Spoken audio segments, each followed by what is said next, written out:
आज आपण ऐकणार आहोत एक अद्भुत हृदयस्पर्शी आणि भक्तीने ओथंबलेली किस्सा, महादेव आणि अन्वरवतीची.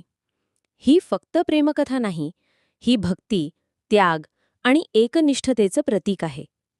कधीकाळी हिमालयाच्या पायथ्याशी वसलेल्या एका लहानशा गावात अन्वरवती नावाची एक कन्या राहत होती.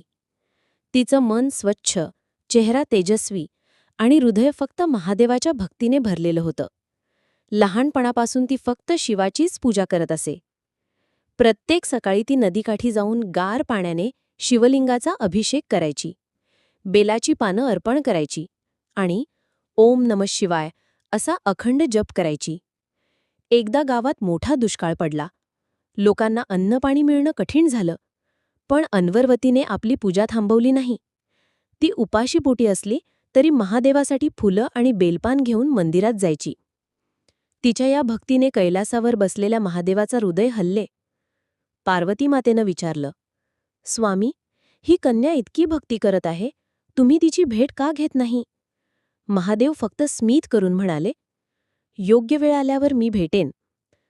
एका संध्याकाळी जेव्हा अन्वरवती मंदिरात दीप लावत होती, एक योगी तिच्या समोर आला. साध्या वस्त्रात, डोळ्यात अपार करुणा आणि कपाळावर त्रिपुंड लावलेला.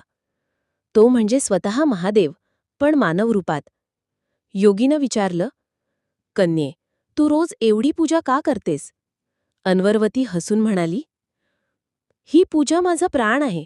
माझं मन, माझं आयुष्य सगळं महादेवाचं आहे.